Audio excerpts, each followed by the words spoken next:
Guys, nag-ani ng samut-saring reaksyon ng pinakahuling edisyon ng Manila Clasico kung saan ay naisahan ng hotshots ang Barangay Ginebra. Maraming Ginebra fans ang nagalit na di natawagan ng foul si Mark Barroca. Nagresulta ito sa panalo ng Magnolia upang panatilihin na malinis ang kanilang record dito sa Commissioner's Cup, 4 na panalo, walang talo. Ngunit nabahiran nga ito ng kontrobersya. Sinuspindi ng PBA ang mga referee na nag-officiate sa laban. Samantala, kumusta na si Justin Brownlee? Gaano katagal ang sanction sa kanya ng FIBA? Totoo bang uupo siyang assistant coach habang sineserve ang kanyang suspension?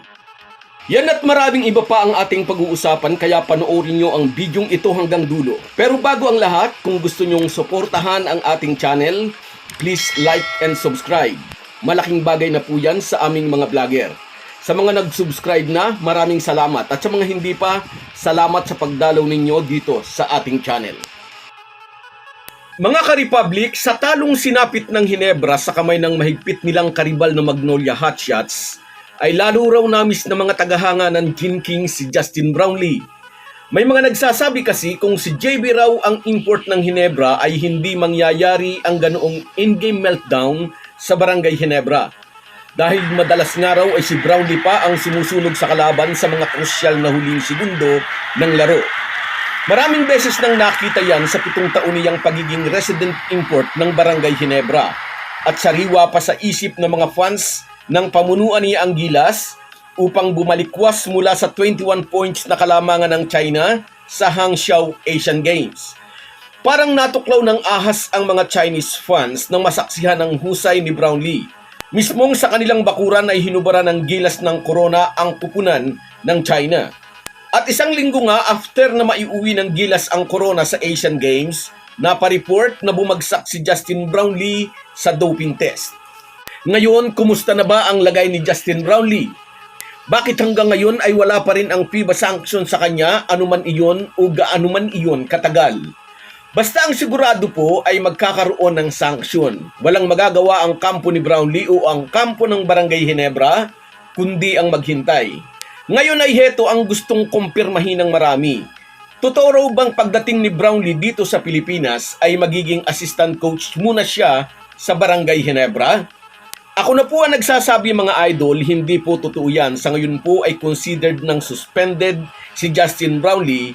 At dahil under siya ng probationary suspension, siya po ay bawal nang mag-participate kahit sa anong Ginebra team practice, kahit sa anumang gawain ng Ginebra, bawal siya sa venue ng laro ng kanyang team. Kaya bawal ding gumawa o umakto ng anumang role sa koponan ng Ginebra. Sana po'y nabigyang linaw na natin yung isyong yan. Anumang event na may kaugnayan sa kanyang mother team, bawal po si Justin Brownlee. Pero wag po kayong mag-alala, kahit wala pa ang formal announcement ng FIBA kung gaano katagal ang magiging sanction kay Brownlee, in effect ay pinagsisilbihan na ito ng gilas naturalized player since na natanggap niya at ng POC ang notice na nag-flunk siya sa doping test. Kung sakaling 3 buwan ang suspension, bibilangin na ang araw mula sa petsang October 12. Hindi na rin masyadong magtatagal mga ka-Republic na hindi natin siya makikita. Kung tuturusin nga, ay welcome respite pa nga iyon para kay JB32 para makapagpahinga naman siya ng husto. Samantala, pag-usapan din natin itong huling edisyon ng Manila Clasico kung saan ay natalo nga ang Barangay Ginebra sa isang larong naging kontrobersyal. Naging kontrobersyal kasi nga malinaw na nagkaroon ng foul pero hindi pumito ang referee. At resulta nito matapos i-review ng technical committee, ang kuha ng kamera sa naturang yugto ng laro ay pinatawan ng suspension sina referee Peter Balaw, Marty Montoya, Joel Baldago, and Julius Medillo. Natalo nga po sa larong ito ang Barangay Ginebra kaya maraming nalungkot. At matapos kumalat ang video clip na nagpapakita na malinaw ngang na-foul ni Mark Barroca si Scottie Thompson ay nagbatuhan na ng maaanghang na komento ang mga netizens. May mga Ginebra fans na nagsasabing dapat daw tanggalin ang naturang mga referee. Sabi naman ng iba, dapat daw pagbayarin. Iyon na nga po mga idol, pinagbayad na sila, suspendido na sila, ilang laro din silang hindi makapag-o-officiate ng game. Without pay, siyempre. May isa pang vlogger na nagsabi dapat daw bawiin sa Magnolia ang panalo at ibigay naman sa Barangay Ginebra. Hindi po pwede ang ganon. Pwedeng isanksyon ng PBA ang nagkamaling mga referee pero hindi na mababago ang resulta ng laro. Marami pang ibang maaanghang na komento ang ibang netizens. Obviously ay hindi sila nasiyahan sa di natawagang foul ni Baroka kay Scottie Thompson. Pero kung nadismaya ang mga Ginebra fans, marami rin naman ang natuwa. Gustong-gusto, hindi lang ng mga hotshots fans ang nangyari, kundi masayang-masaya rin ang iba pang Ginebra haters. Kung ano-anong komento ang ipinost nila sa kanilang X account, sa comment section ng mga vlog, may mga bastos na komento at mayroon din namang komento na kababakasan kung anong karakter meron sila. Mayroong nagko-comment na gusto lang talagang mang-asar. Sa kawalan ng masasabi dahil nakita nilang may foul naman talaga si Baroka, ang komento na lang nila ay iyakin daw ang Ginebra fans. Iyakin nga ba kayo mga idol? Anyway, may laman po ang sinabi ng bagong kabarangay na si Maverick Ahanmisi. Sabi niya, nasa kanila na raw ang pagkukulang. Nag-relax silang masyado matapos nilang tambakan ng hotshot sa first half. Kung tutuusin nga naman, hindi na mapag-uusapan ang foul na iyon ni Baroka kay Thompson kung hindi nila hinayaang makahabol ang mga bataan ni Coach Chito Victolero. Maaga pa naman sa kompetisyon. Lesson learned. So guys, yan lang muna. Hanggang sa muli.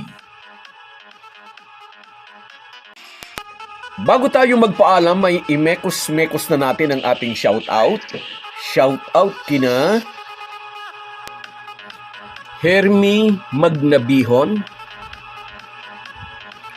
Joel Atienza, Bernie Roland, Edwin Gardon, Jane Manankid, Josie Casilaw, Romeo Cudchada, Rose Marijuan, Papa Kiko,